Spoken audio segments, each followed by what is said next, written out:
Welcome to the Economic Times Power Talks. News, analysis, and opinion on constructive policy level solutions to the challenges facing the Indian power sector. The Economic Times Power Talks is presented by GE.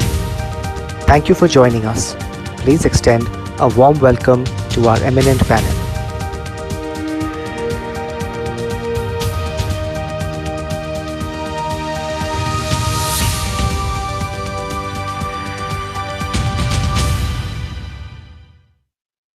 Hello, everybody. Delighted to welcome you all to this webinar focusing on the future of renewable energy in hybrids.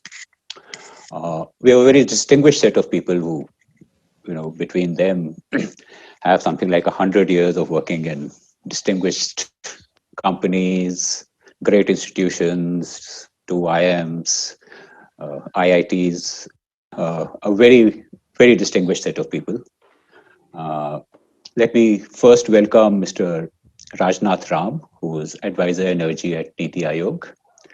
He's been working on government policy and program formulation related to oil, natural gas, renewable energy, power, and coal. That really makes you very relevant in our panel discussion today. He's also leading the initiative of energy data management to create a robust energy data management system of international repute, and he's in charge of initiative to set up energy modeling unit, Niti Aayog. He has published various articles on shale gas, energy data management. He's worked in the oil regulatory body, and he has a wealth of experience, whether it is city gas, oil, gas. Welcome to this panel discussion, Mr. Ram. Thank you. I'm also delighted to welcome Vipul Tuli. He brings with him 25 years of experience in the energy sector. He's the managing director of Sembcorp India, which is the Indian subsidiary of the Singapore-based Sembcorp Group. He's also chairperson of the FICCI Power Committee. He's been senior partner with McKinsey & Co. He's helped build and lead McKinsey's Asian energy practice. Welcome, Vipul. Great to have you here. Mr. Alok Nanda, he's CEO for GE India Technology Center. He leads 5,000 plus engineers and scientists across multidisciplinary R&D labs and industry verticals, including power, aviation, transportation, healthcare, and renewables. He's earlier been Chief Operating Officer at GE India Technology Center and General Manager for Engineering in India for GE Aviation. That's a wealth of experience. He spent 18 years at GE and has held important positions in the company throughout. He's also associated with leading industry associations, which includes CII, it includes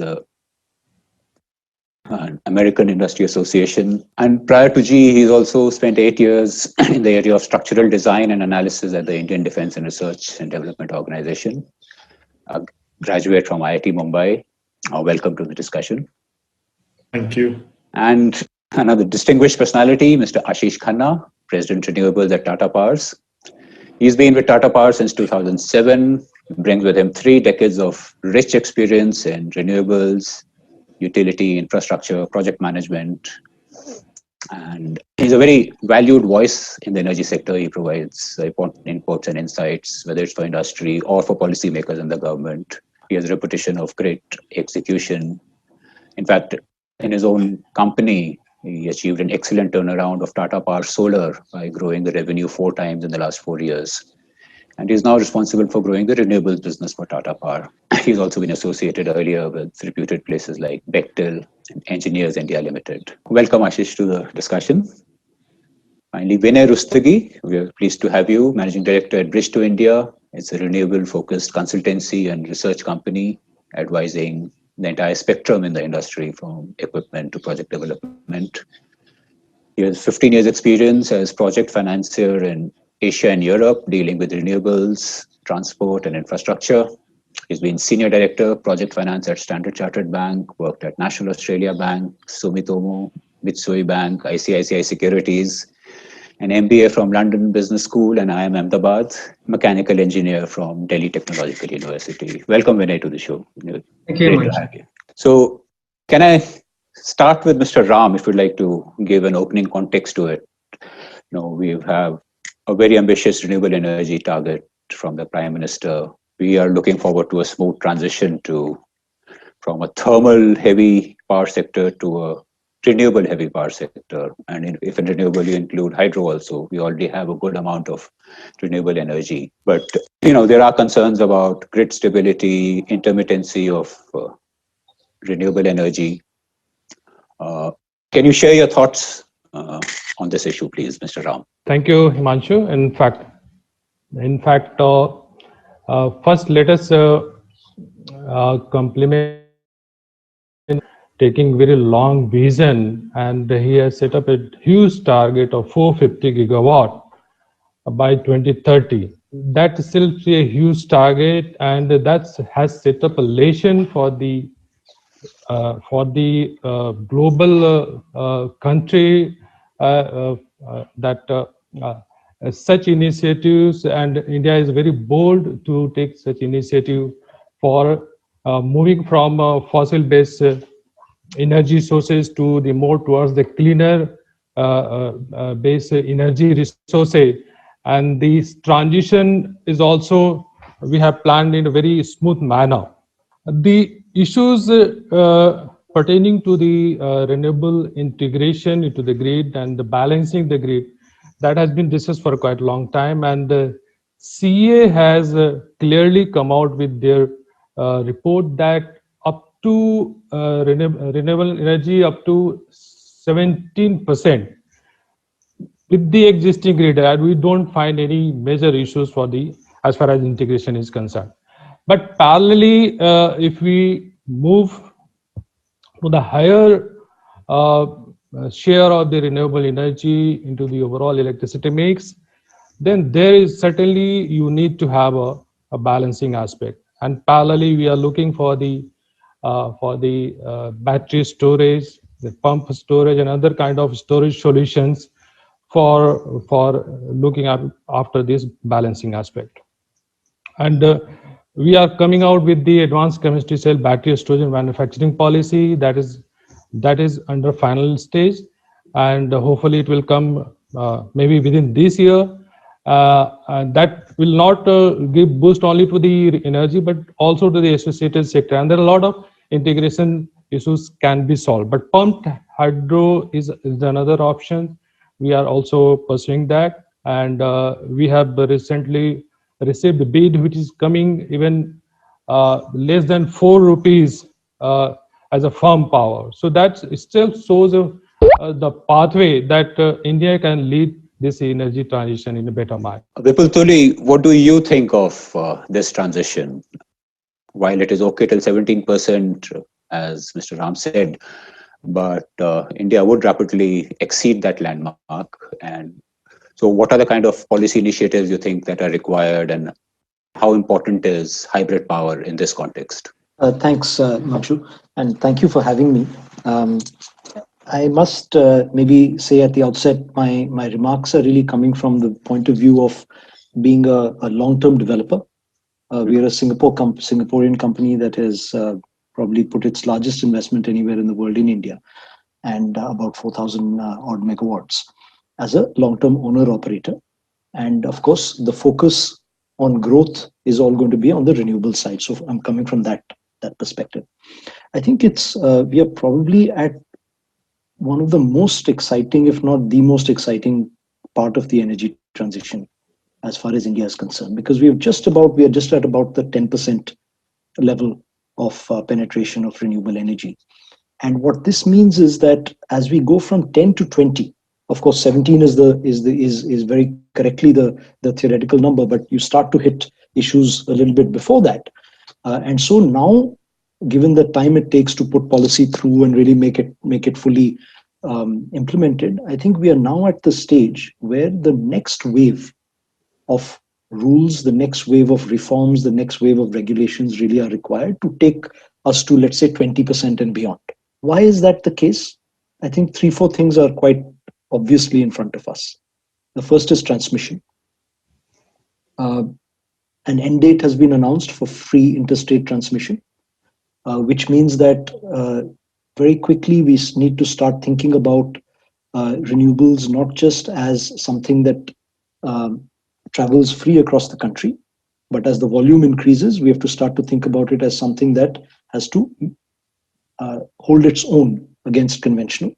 And that starts to have some very fundamental policy choices around where in the country you put renewables. I think second, if you look at the wind side of it, wind tariffs are starting to creep up to sustainable levels, whether because of site availability or because of OEMs realizing that perhaps tariffs may have gone too low in the past and they're sort of creeping up back again, or indeed because, as this year has shown, variability of wind resource itself causes issues. So wind tariffs are reaching some sustainable levels.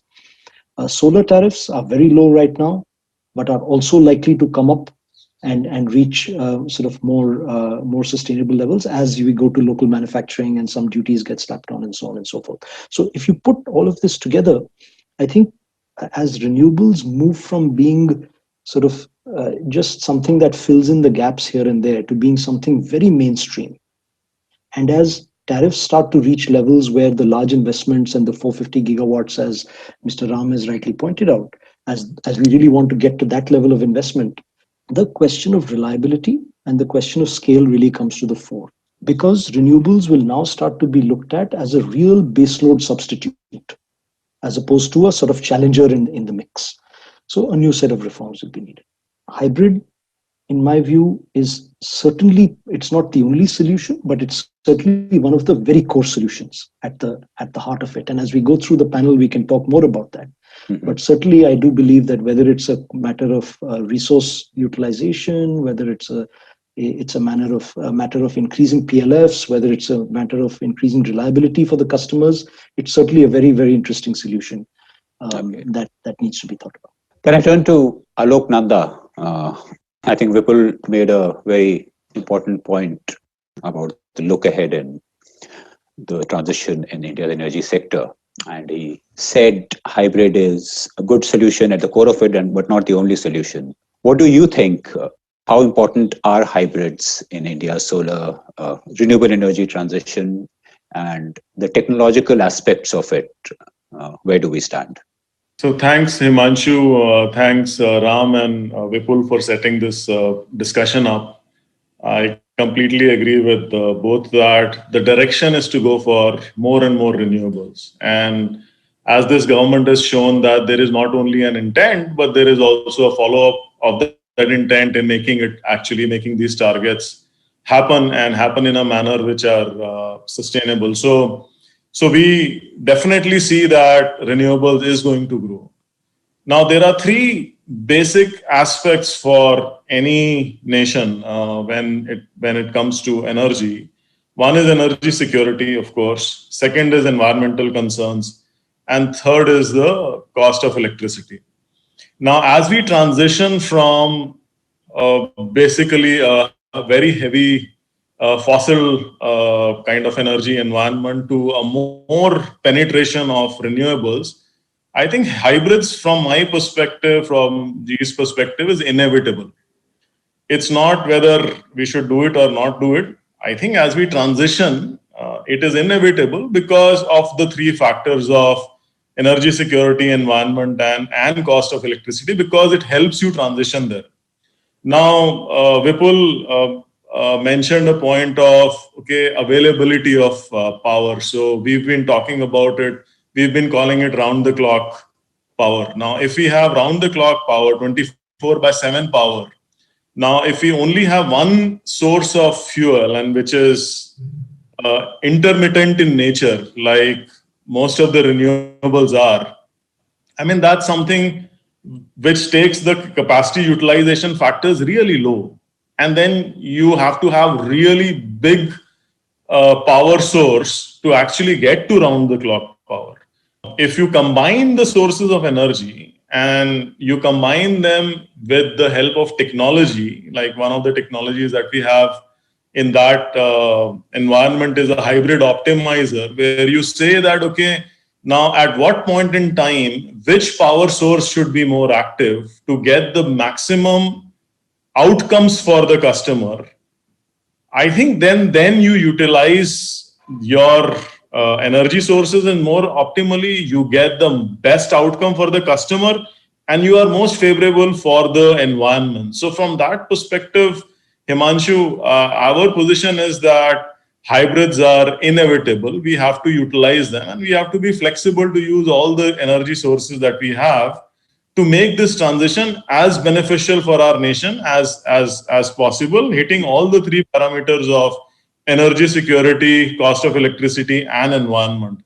So that's what I believe. I mean, one of the areas where we've been working more in other parts of the world as compared to India is what we call brownfield hybrids, where there is a particular source of energy which is already used, say a wind farm, and bringing in other sources of energy using the same sort of the field, with bringing solar in, bringing batteries in, or bringing hydro in, bringing gas in, to make the best advantage, to get the best advantage for that particular economy, right? So that's something that we've been working on. We've been working on plants which are like energy guzzlers, like cement and all, which require 24/7 power. Now, if you only put a wind plant for that kind of an installation, you can't give that kind of power. But if you combine it, you hit the environmental factors, and also you provide round the clock power. So that's where we stand with respect to hybrid. I think we believe it's inevitable. Before I go to Vinay, can I turn to Mr. Ashish Khanna? Talking of hybrids, you represent a company where you're very strong in coal, you're getting stronger by the day in renewable. What are your thoughts on the inevitability of hybrids, as Alok put it? Thanks, Himanshu, and thanks. I think it has been articulated and comprehensively covered by my predecessors, speakers who are very learned on the subject. Let's appreciate the fact that a company like Tata Power, which is in existence from last more than 100 years, have already declared that we will not invest more on fossil fuel, not because we don't know how to operate, not because we have not invested in it, but that's a change which is required for the business and in the current environment in which we are working. And why? Where are the reasons out there? You see, we are talking about renewables today, but more and more of renewables is now focused towards solar, and more solar is now commoditized. Rather than the quality of power, the competitiveness of the tariff is something which everyone is now focusing on. This competitiveness in tariff has primarily come from the technology in which and the manufacturing in which certain manufacturers have invested upon. I think that is the fundamental out here. If we take that fundamental forward and look at whether it is for hybrid or it is for standalone, what is required for the future? Now, it is inevitable in India today. We have a commitment. There has been a demonstration too. If you look at and look back 6 years back where we were in solar and where we are today in our installed capacities in pipeline, we are virtually 8 to 10x, unprecedented in an infrastructure segment to have a growth of this nature. Wind has also been steady, but it is on a CAGR value around 20%, but not to this extent. The fact remains that when we are growing, is this energy of renewable is growing on a standalone basis? And are we going to miss all the infrastructure on which we have already invested, say thermal, fossil fuel infrastructure which exists? Should we just forget about it and only focus on this? Or we can have certain co-aligning between renewables, fossil fuel, and when we are saying within renewables too, can we co-align and work towards solar and wind or other solutions which we call as hybrid? It is today very important and critical that if our policies and our investments in technology and infrastructure should be for the next few years, not for what is needed now. While at a 10% infusion, which we have today achieved in renewables in a very small time, even that there are certain policy initiatives which are not helping. Let's not take away the fact from the table that while renewables is a must-run process and we have projects on it, there are technologically required shutdowns which are happening all across the country because the nature in which the renewable is generating power in the grid. We need to find solutions at that level. And at a policy platform at the 70,000 feet level, we also have to look on how we can grow. In my view, there are certain things which we should be very conscious of. One, if we can co-align these two parameters of fossil fuel, because we have a reserve on it. There are environmental issues on it, but the current assets, if we can actually extract the maximum out of them and adding the renewables along with it. So you have a base load, you have a renewables and the technology of hybrid too, if I can come on to that point. See, today, what is a hybrid in which we are investing in? There is a standalone solar and there is a standalone wind. They are somehow meeting at a pooling station. Now, is it the true definition of hybrid? In my view, no. In my view, there are certain components which can be optimized in this within this hybrid itself. And I'm talking about wind and solar. We are using different inverters. We are using different types of infrastructure for evacuation too. If we can look at those sort of hybrid and we have a policy framework which mandate that, then I think we are creating a very different parameters for future. One last point I have on this is, currently when we are looking at these solutions and infusion of grid, which requires further investment with more and more renewables coming in by nature and their CUF being less, we are also overlooking certain options and possibilities of distributed generation, where we can have a small hybrid solutions for that particular area. And we don't need to invest a lot for that particular grid connectivity out there. So I think if we have a policy framework where we decide on what is the best solution for what usage, then as and when we are going to grow in the consumption of power and energy with these EVs and others which are coming across, as and when we grow in renewables in our total energy mix, I think these policy initiatives and investments in technologies as well as the infrastructure will help us for the next 1 decade, considering what we have already put down on paper. I think we should seek a response from Mr. Ram, since Ashish has mentioned policy initiatives needed. What do you think of this? Yeah, so let me come back here and respond to the points that have been mentioned by Mr. Ashish Khanna. He's mentioned that we are looking more towards the solar rather than the wind sector. But kindly remember that before solar took off, the wind was the highest one.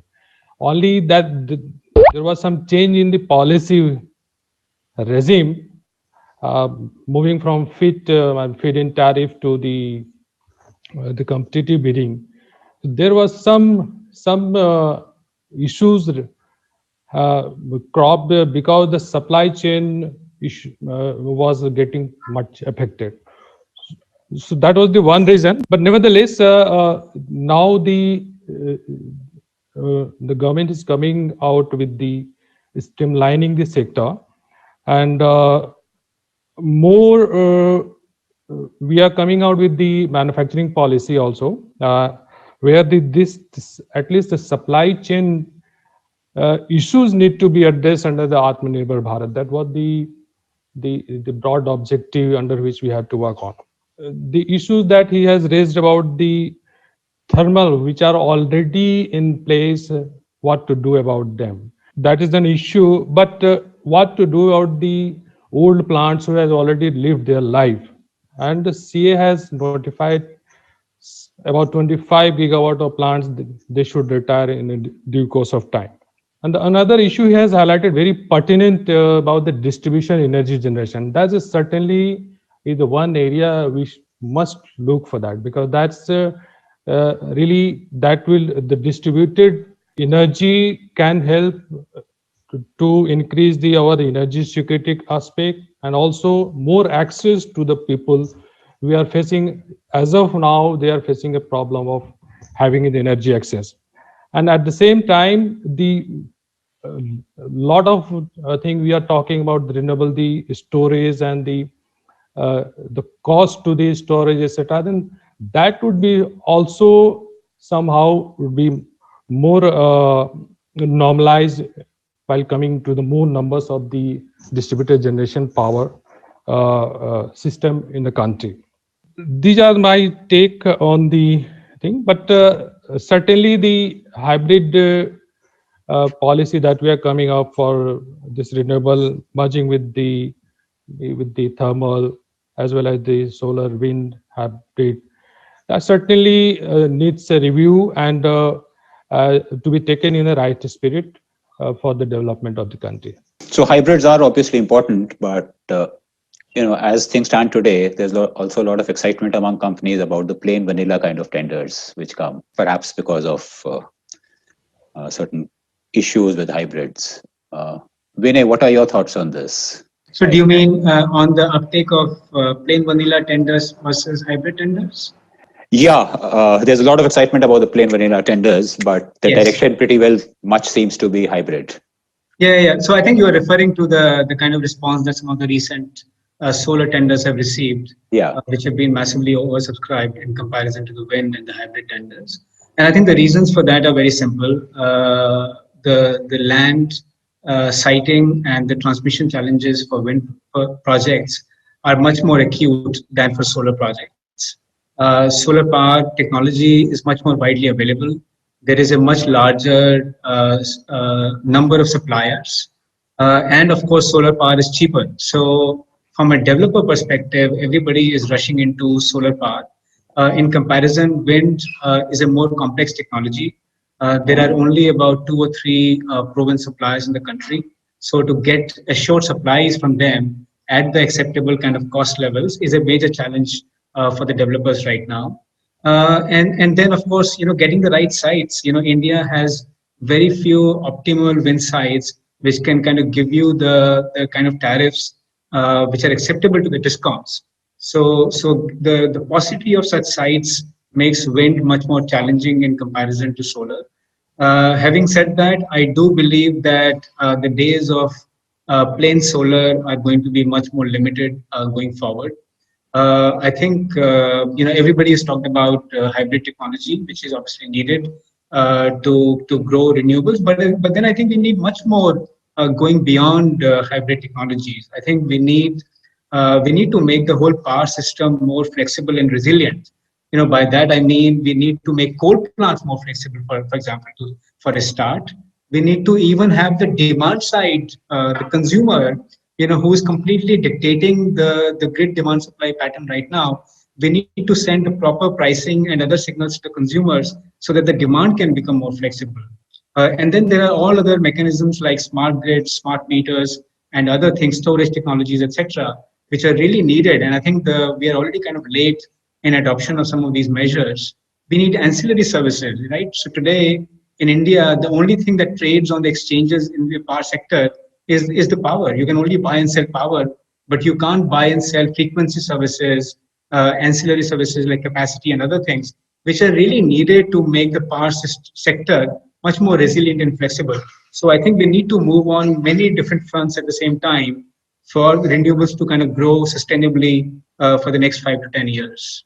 Okay, that's an interesting line. The sustainable energy needs to grow sustainably, and we really hope it does. In our previous webinar on these issues, we had the power minister, and he said very clearly that the direction is towards, he wants smart meters, he wants reforms, he wants discoms to be able to pay. But I think this is something we've all been hearing for decades now. Vipul, if I could turn to you, how optimistic are you that this sector will get reformed, renewables will evolve in the right way with all the necessary financial support that is required, or at least payability by the major customers? Where do we stand? I've been hearing optimistic statements for a very long time, but are we at a turning point? On a lighter note, you have to be optimistic if you want to operate in the power sector in India. But very often when especially if there are cash flow issues or there are customer viability issues, very often the good work, the enormous amount of good work that's being done, gets overshadowed or kind of gets ignored. But I think we have to understand how fast this sector has moved and the depth of capability and maturity that's there in the sector. If you I'll just give you 2 or 3 very quick examples that give me that give me cause for optimism. I think number one, if you look at just the strength of our national grid, it is one of the most phenomenal global power assets that exists. The fact that we can move 200 gigawatts of electricity around the country almost seamlessly and act as a massive reserve, which has allowed us to get to around 10% of renewables being absorbed, and maybe another 5-10% can still be absorbed around that. Very few countries have that. If you look at the speed and the scale and the costs at which renewables have been developed in the last 10 years or so, and the kind of innovation that has gone into it. Sure, we have problems and so on, but people see the problems, fix them, and move on. So I think that's very, very noteworthy as well. And also, if you look at it from the point of view of the DISCOMs, the kind of challenges, often we focus on the financial health of the DISCOMs, which indeed is an issue. There's no taking away from that, and until we really are able to fix that, there will always be a shadow over the sector. But if you look at where physical losses on the DISCOMs have gone, it's actually quite interesting. We've gone from the days of 27, 28, 29% to down to sort of around 18% on average. But more importantly, there are now about 10 or 12 of the major states that have losses at or below 15%. 10 years back, if we talked about 15% losses on states of this size with this many rural consumers and so on, it was virtually unheard of. So if you actually look at AT&C, it has come down quite well. Now, to my mind, the biggest issue that needs to get solved is really around the commercials, which is, how much are you allowed to subsidize tariff? And if you are subsidizing, how do you make sure it gets paid up front and the people who are putting investments to supply that actually get paid? So overall, I would say I am optimistic. I think what both Vinay and Mr. Ram have laid out is actually quite a challenging agenda for change, all the way from market linkages to policy to wider spread of renewables across the country, etc., etc.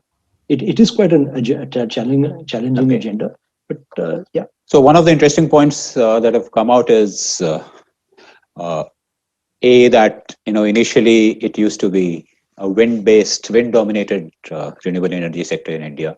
And I think without any bells and whistles about renewable energy, India for, I think 20 years ago was among the top 4 or 5 in the wind energy sector. And now suddenly it is the solar sector which is going, the entire attention is there. So Alok, how does this look in terms of the future? We had Ashish Khanna talk about coal, base load, and renewable as separate. And I think you were implying that distinction is going to go away, and perhaps renewable itself has to be base load.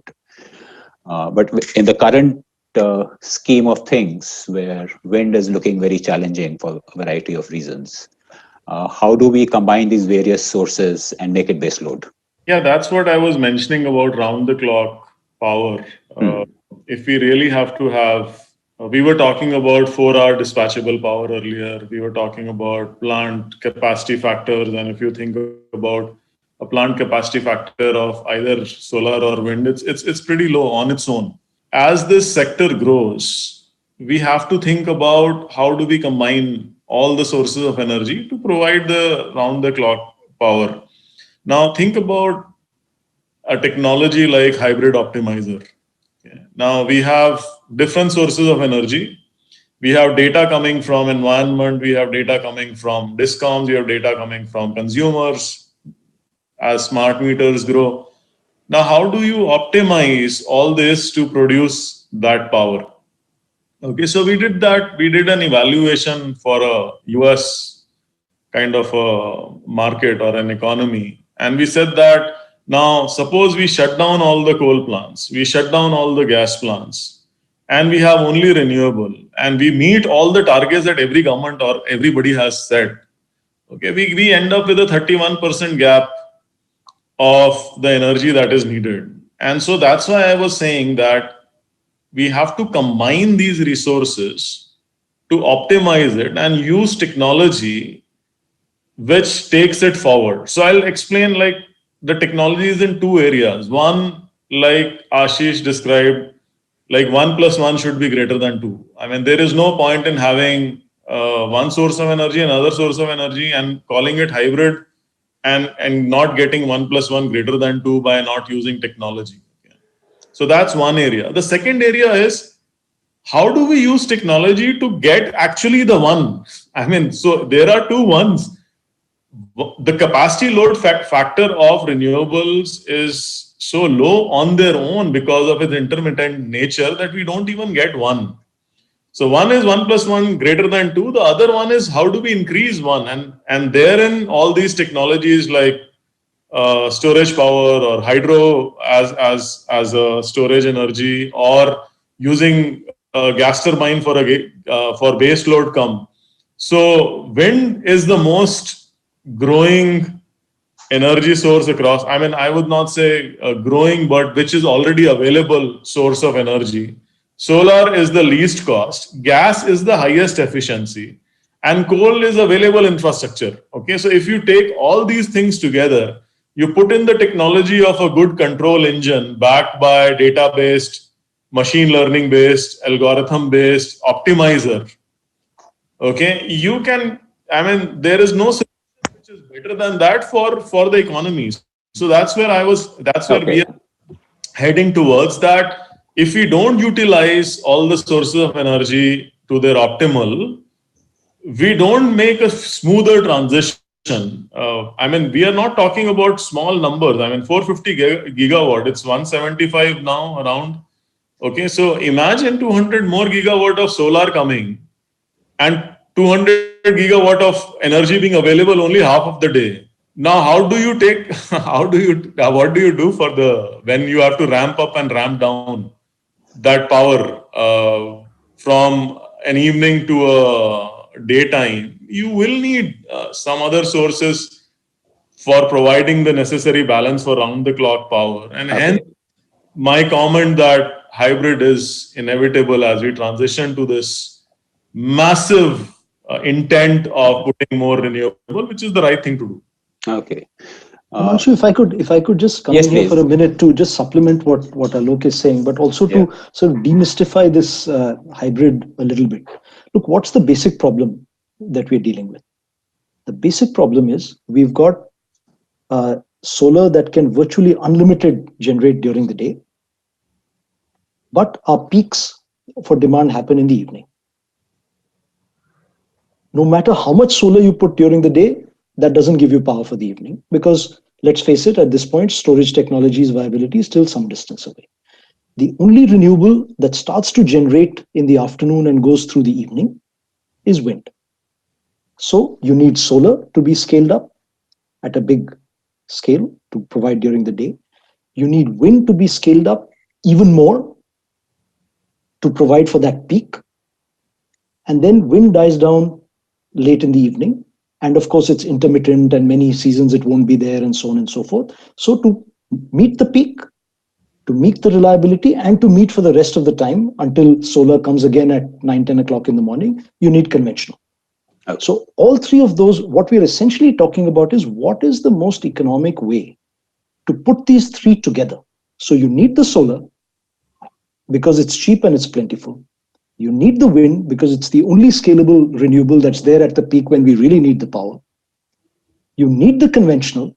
That's absolutely necessary because there is no viable storage technology at that scale yet. And you need it for the reliability, and you need it. But you need some solution because there's lakhs of crores of investment in those. And as their PLF goes lower and lower, as solar and wind eats into those, you have to have some solution to transition those out, because otherwise they'll simply shut down and they're not available for support. But beyond those, then you also need 2-3 other things to complete the discussion on the policy side. I think number one, you need RPOs, the renewable purchase obligations, to be scaled up and to be enforced.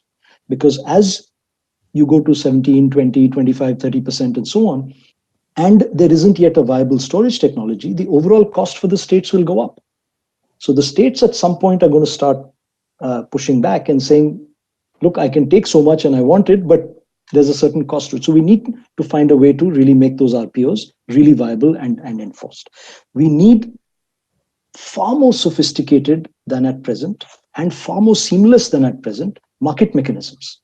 Because when you, let's say, oversize your solar and suddenly the wind starts blowing as well, now you have more energy than you had planned for at that time. So you need to be able to put that extra energy somewhere. So you need a market mechanism. We have a real-time market in India now, which is a terrific new addition, but that's literally just one more step of sophistication. It needs to go down to the minutes. It needs to go down to frequency response, as somebody was mentioning. It needs to go down to eventually to inertia maintenance, so on and so forth. So that all those market mechanisms need to also become more sophisticated to support this. Ashish, you have any more suggestions on what policy response is required to So support? I think let us put across two facts on the table. First, just to correct on our strength of grid. Let's appreciate a fact, and I will substantiate what Vipul has been mentioning about our strength of grid. That on 9th April 2020, when we have that 9 minutes of shutdown, the country has done phenomenally well. So it's not that the country is not in a position to take loads ups and downs, which is unprecedented, right? And it was designed for that. And everyone has pooled in on the resources. So we have a technology and we have the resources to execute what we intend to do.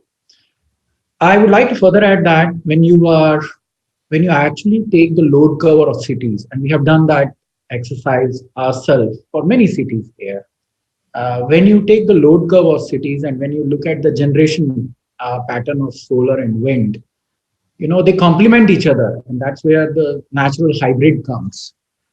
The fact remains that in the gaps which comes in, how do you like to fill in that gaps, and which is the most cost optimum solution for that gap? You can fill it through a storage.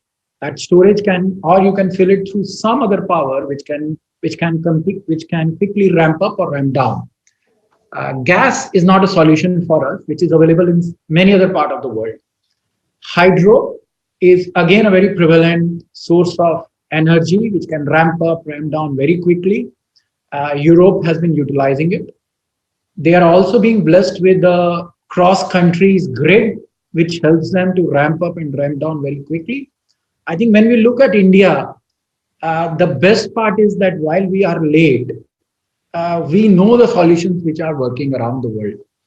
What we need to look at is which is best suited for us. And that's where I'm coming from. That this for 24/7 round the clock power, when you have a cost optimum solar, you have a very decently cost placed wind, and we have a coal which is in abundance. We have a gas where we have certain assets but not being utilized. We have a hydro which can be used to its potential, and storage is still to come where we can invest. That technology, there is no one in the world there are many in the world who has that. So is India. Anyone can leapfrog on that technology and can bring a manufacturing hub. Atmanirbhar is already a point of view within the government initiative, which the government is taking very seriously. I think we are at the best placed for this country with the current opportunities available to utilize it to the best benefit for not only I'm talking about the regulated business of distribution, but also some commercial houses or industries who are looking for a round-the-clock green power. That is also possible. There are many multinationals who have offices in India or industrial hubs in India who like to have a green power, and they are ready to pay even an incremental cost for that particular power.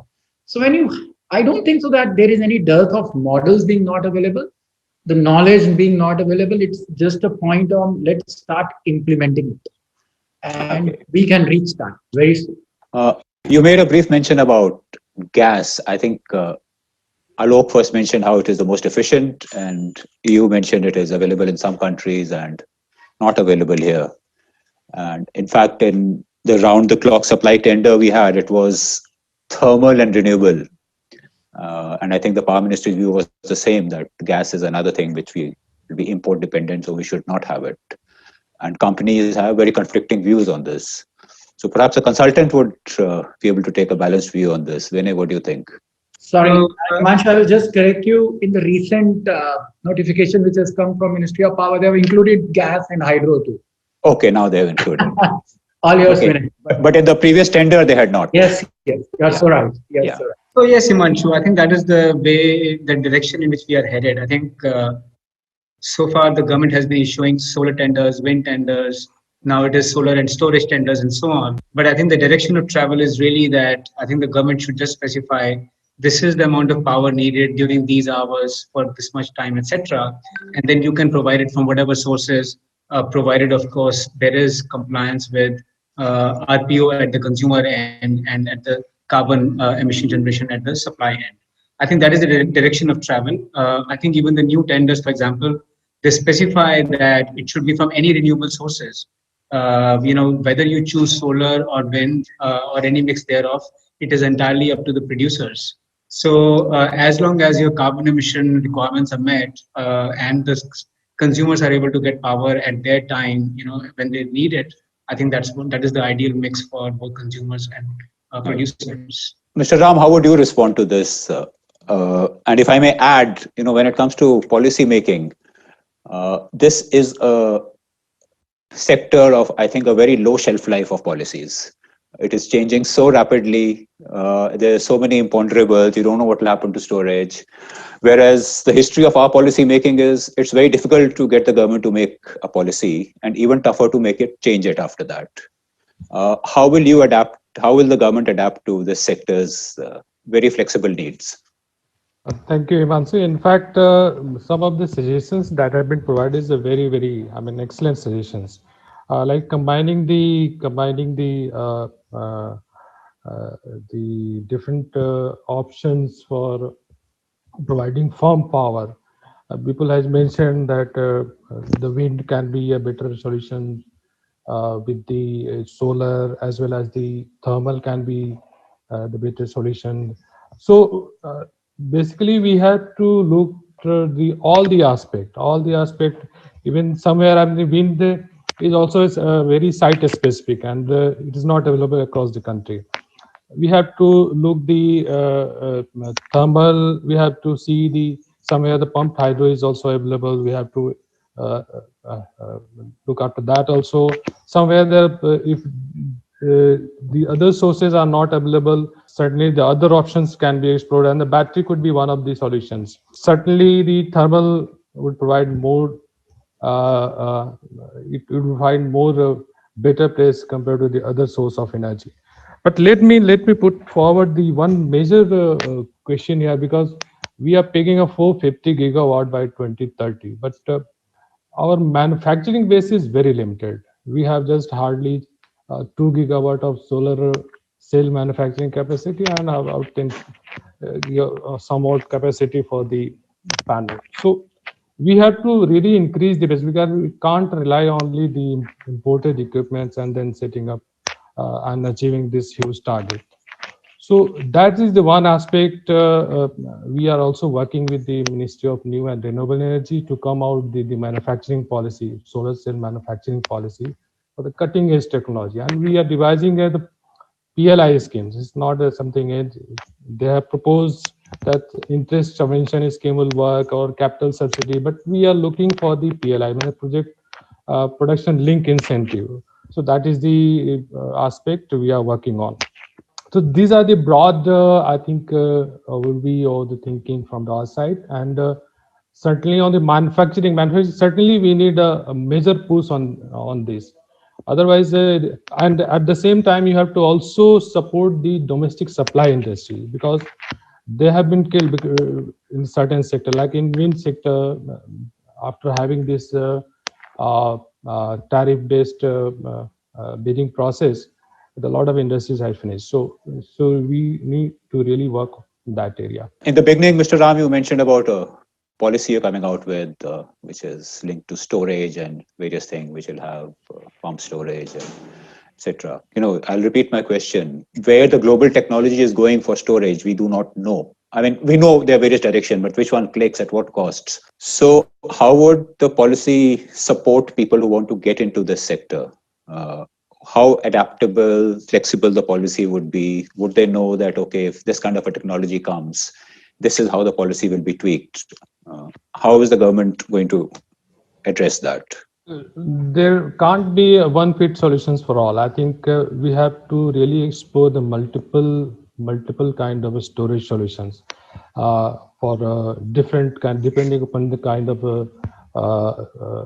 the evolution of the industry, and so that is the area we are working on, and we have engaged World Bank also to really assess the demand for the country for the and some of the states they end of November or maybe early December. So we are working with the Ministry of Power, so they are taking the lead. So all different kind of storage solutions, and that perhaps will guide us further to work on this area. From the companies who are in the sector, say Ripple, your company, or what do you think should a good storage policy be like? I think a good storage policy needs to be flexible. Sembcorp we are one of the larger operators and owners of storage in the UK. And I think it's quite clear that there is a lot of enthusiasm in the sector, but it's also clear, particularly now I'm talking for a moment about batteries, that there is also a lot of reliability and a lot of long-term life, etc., that still needs to be proven out. At the same time, as Mr. Ram has also mentioned, we do have good resources on the pumped storage side, but those are relatively limited. If you look at what the US and I think it's Germany, if I'm not mistaken, is also doing, is they've just recently floated out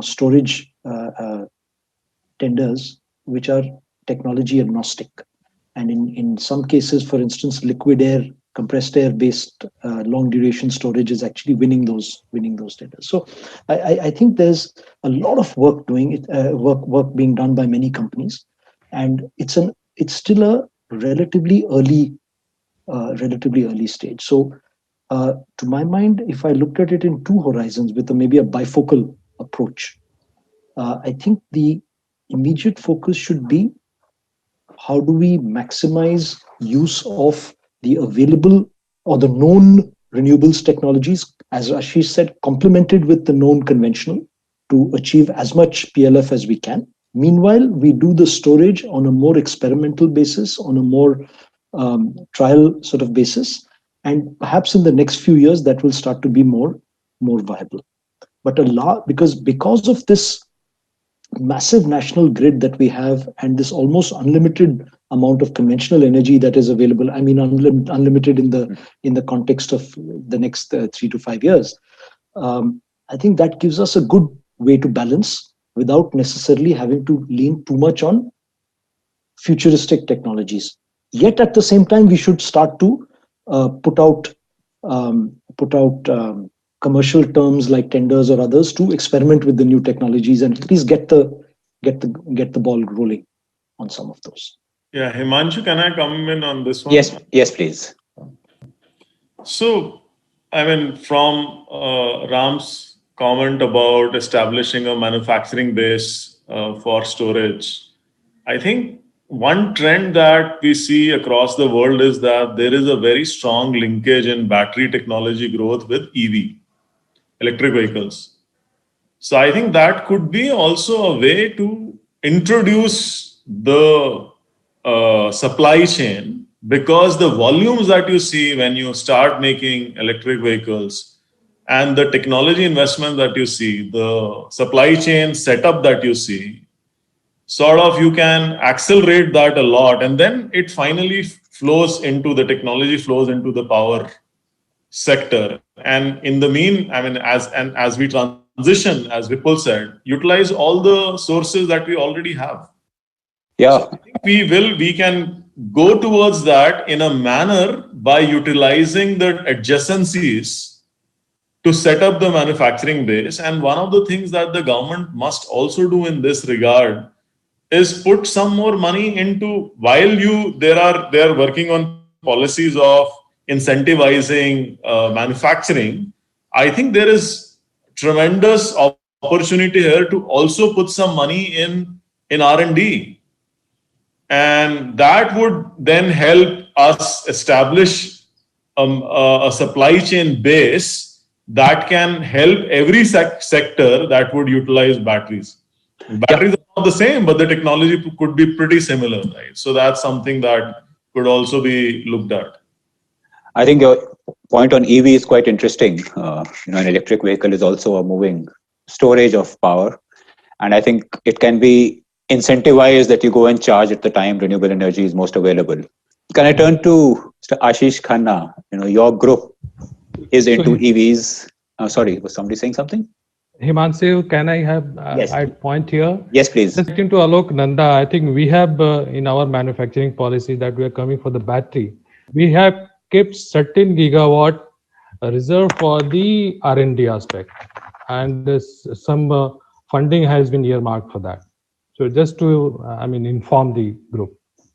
I was asking Mr. Ashish Khanna, your group, it has launched electric vehicles. It is making good strides in that direction. You're into renewables. Do you see that as a good way forward, as Alok has suggested, for development of storage side by side with EVs? Do you have a lot of interaction with that side of your group?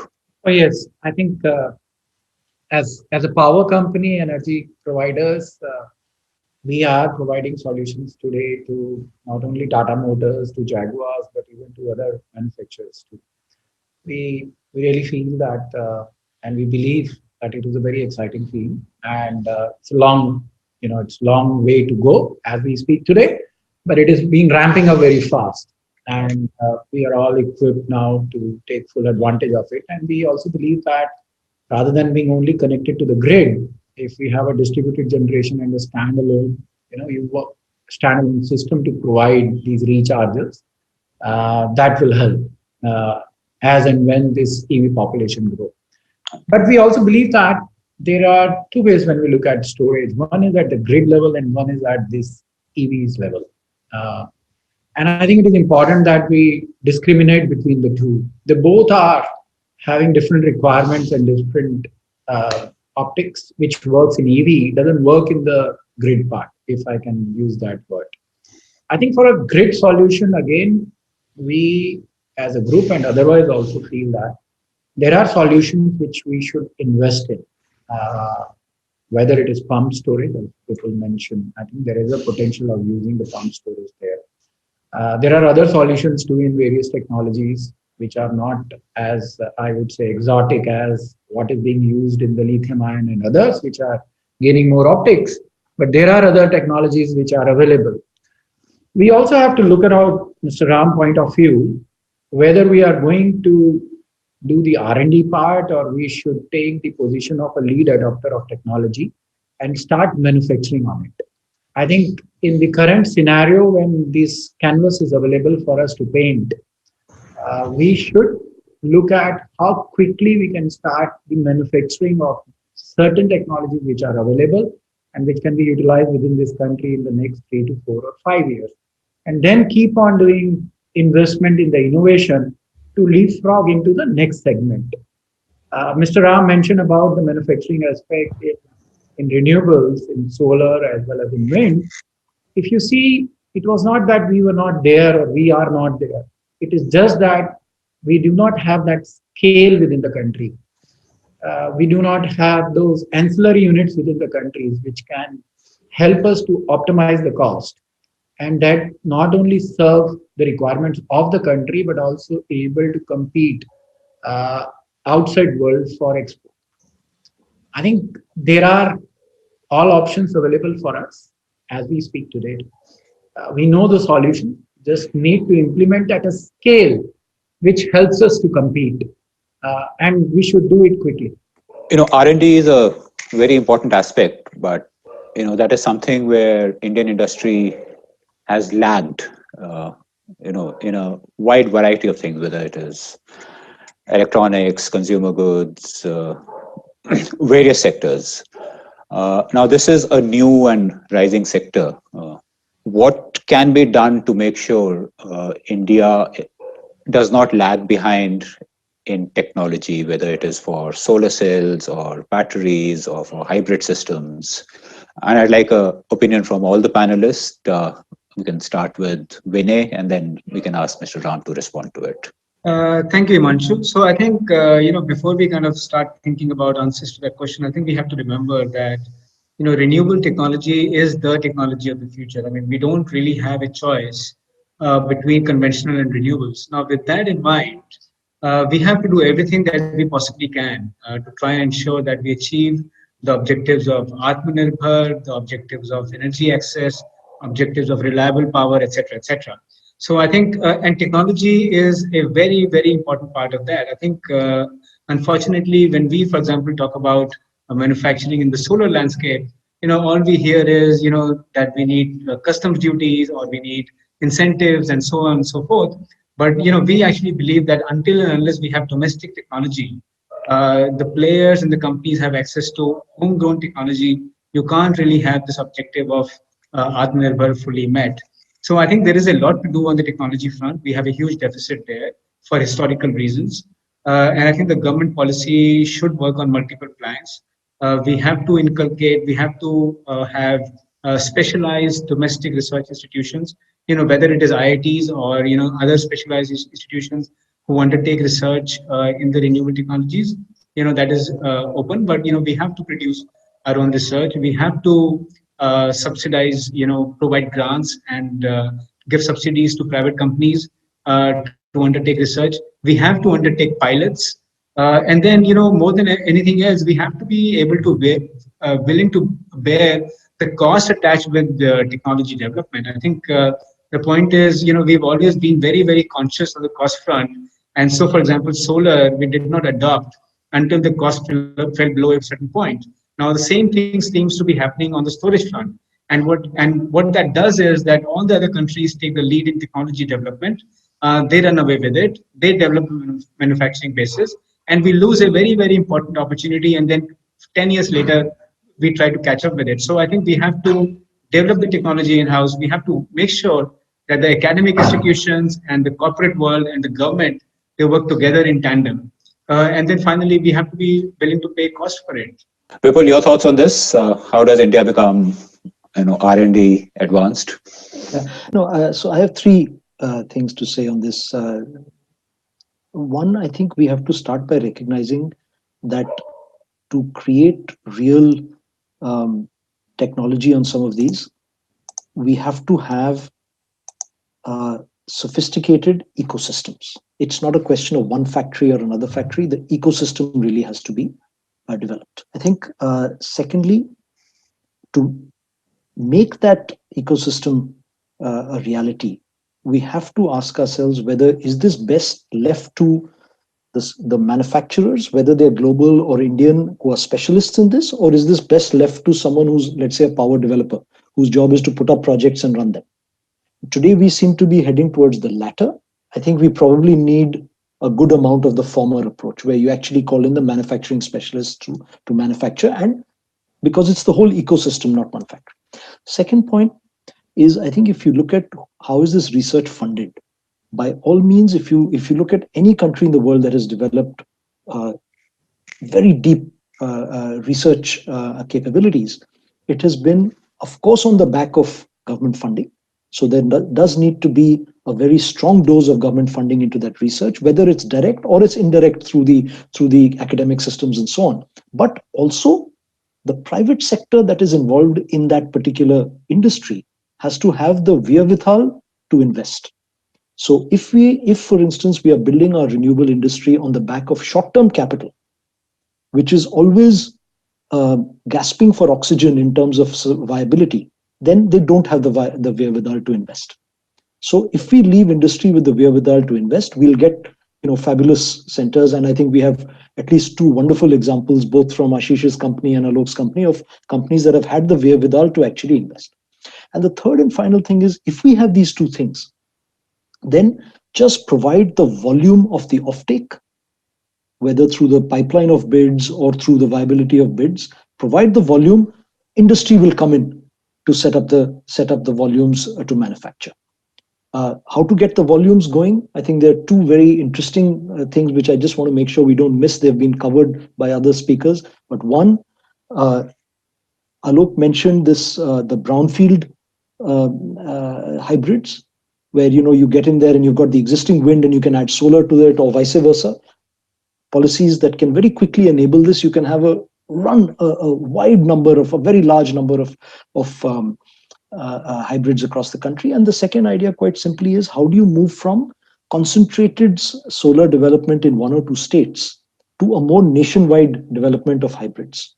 So, for instance, if you compare the cost of, let's say, generating solar in Rajasthan or Gujarat and moving it across the country to, say, an MP or a UP, and if you actually add the real cost of transmission to that, you'll suddenly find that doing a hybrid in MP or UP suddenly becomes more viable than to pay all that transmission cost. Then if you do that hybrid at a lower voltage, maybe at 33 kV or 132 kV, it becomes even more viable.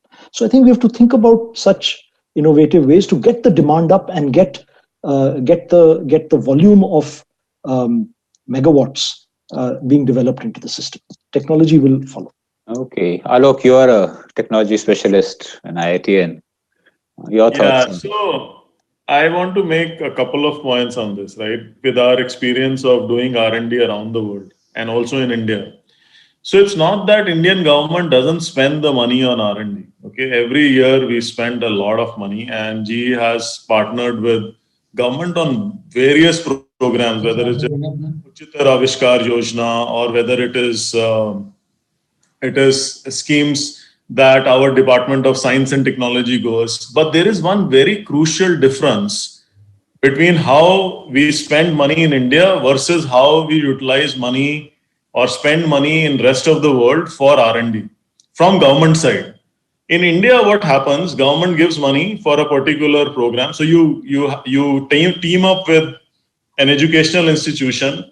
You submit a proposal, government gives money for that proposal, but that money goes to the academic institution.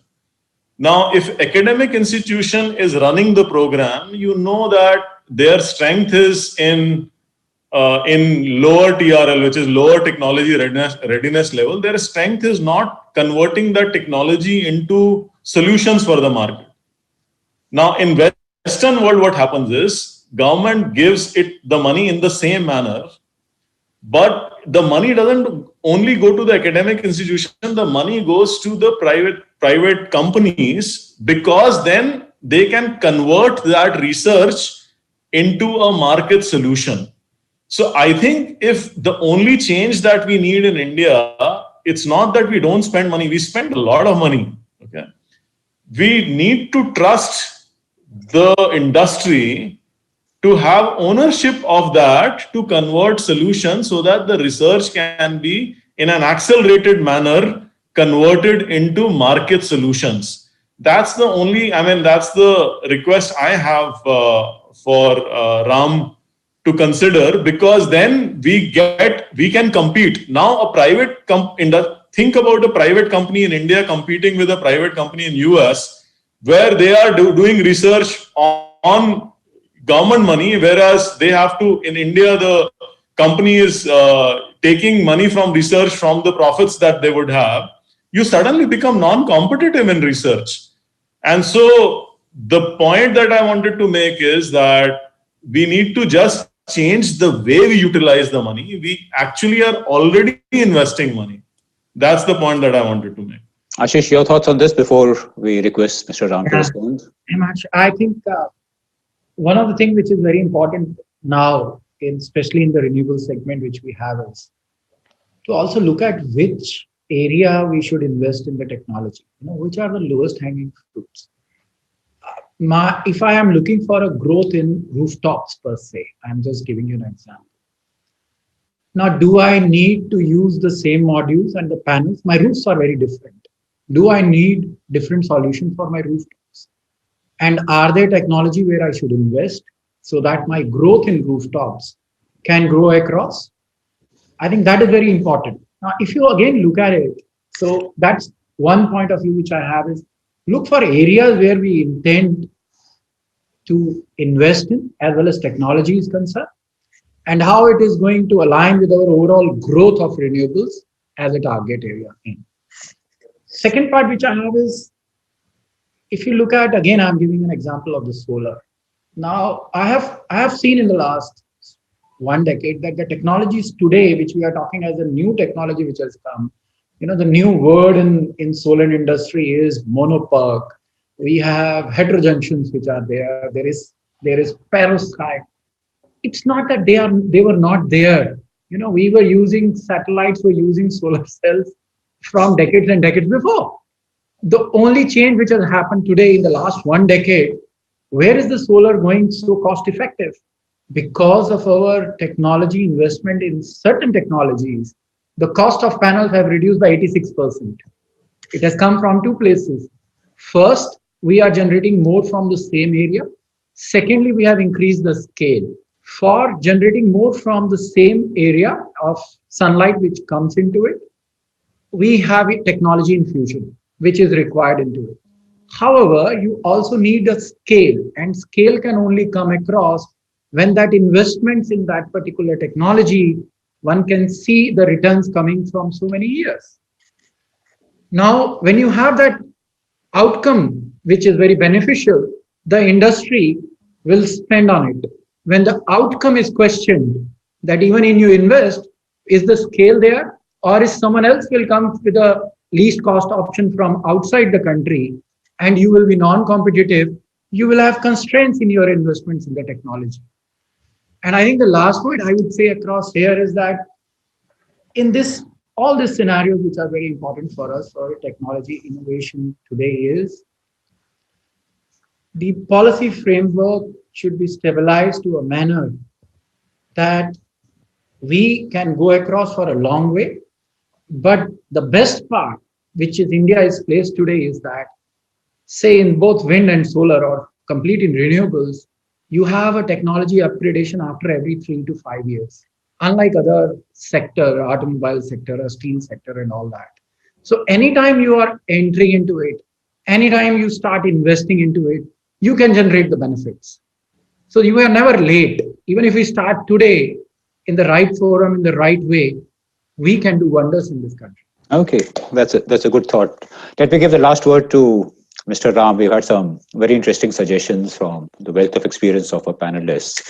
And you mentioned the need for R&D and technology in the policy. Will you be able to accommodate these suggestions? Thank you, Himanshu. In fact, I completely support the view that has been mentioned by Ashish. But let me mention here that we have already started this exercise. Let me come back to the first point he mentioned about the scale of the manufacturing. So the manufacturing policy that we have put up some minimum threshold. It's not that anybody can participate unless the developers or the manufacturers who are really interested in the sector, they would only participate. And we are keeping some minimum threshold, like for this battery manufacturing, we have kept about 5 gigawatt hour. That's the minimum size we have kept. So that is economy of scale is achieved. Similarly, on the PV manufacturing aspect, we are still under discussion with the Ministry of New and Renewable Energy, but there also, I think some minimum threshold, maybe about 2000 megawatt or beyond that would be kept. Otherwise, you will never find an economy of scale because globally the solar PV crystalline material that is available, that is abundant in scale, and already its market is flooded. So we have to really think in those terms. Now, with respect to R&D funding aspect, we have just prepared a proposal. We are in discussion with the Department of Science and Technology. Now we are adopting a consortium-based approach where all the relevant funders, including the private sector, would be also involved in that activity, and it would be all a grant challenge method. we will be following the similar approach that what American is following, that's called ARPAI.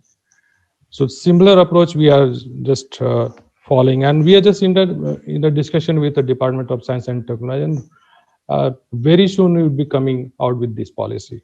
I think Alok also made a point about government having a little more trust in the industry in terms of the way funding is carried out. Do you have a response to that? I mean, government industry trust is a much wider issue, but in this specific R&D.